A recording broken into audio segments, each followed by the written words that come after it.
আবারও বাংলাদেশের জন্য গৌরবের বিজয় ছিনিয়ে এনেছে বাংলাদেশের হাফেজ নুরুদ্দিন জাকারিয়া। নুরুদ্দিন জাকারিয়া তিনি ১৩৩টি দেশকে পেছনে ফেলে বাংলাদেশের জন্য প্রথম স্থানের মুকুটটি অর্জন করেছেন। কিং আব্দুল আজিজ সৌদি আন্তর্জাতিক কুরআন প্রতিযোগিতায় ১৩৩টি দেশকে পেছনে ফেলে বাংলাদেশের মাদ্রাসা আর রায়হান ইন্টারন্যাশনালের ছাত্র মোহাম্মদ হাফেজ নুরুদ্দিন জাকারিয়া বিশ্বজয়ের গৌরব অর্জন করেছেন। একই প্রতিযোগিতায় হাফেজ মাহমুদুল হাসান আশরাফি তৃতীয় স্থান লাভ করে গৌরব অর্জন করেছেন। শুধু তাই নয়, কিং আব্দুল আজিজ সৌদি আন্তর্জাতিক কুরআন প্রতিযোগিতায় বাংলাদেশের ৪ জন প্রতিযোগী, ২ জন বালক ও ২ জন বালিকার মধ্যে সবাই পুরস্কৃত হয়েছেন।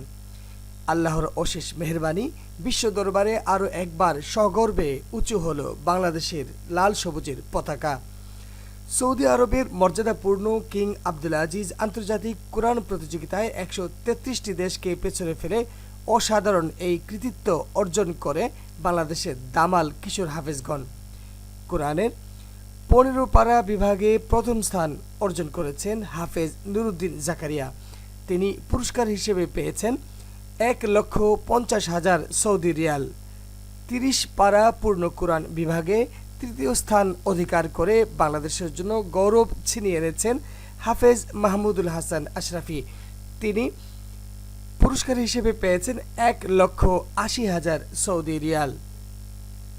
আর রায়হান ইন্টারন্যাশনাল মাদ্রাসার প্রিন্সিপাল প্রধানমন্ত্রী তারেক রহমানের কাছে দাবি জানিয়ে বলেছেন, প্রধানমন্ত্রী ফোন করে আমাদের বিশ্বজয়ী হাফেজদের যেন সান্ত্বনা প্রদান করে, তাহলে দেশের মানুষ ও প্রবাসীরা অনেক খুশি হবে।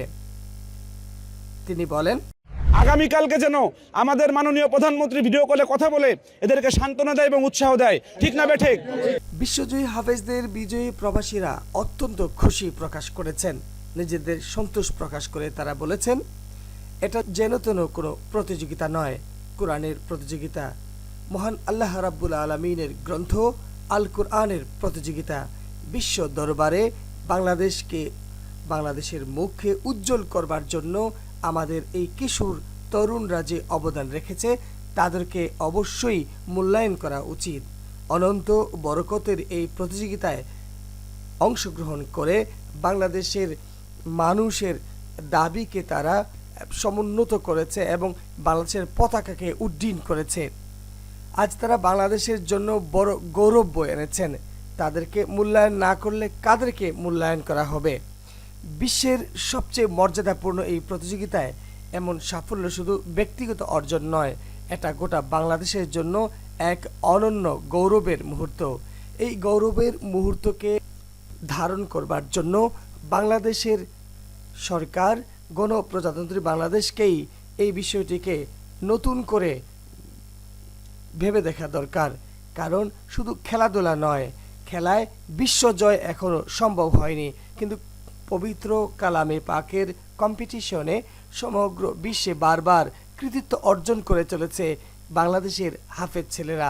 তাদেরকে সঠিকভাবে মূল্যায়ন করা হলে অদূর ভবিষ্যতে বাংলাদেশকে তারা আরও অনেক দূর এগিয়ে নিয়ে যেতে পারে বলে মন্তব্য করেছেন অনেকেই।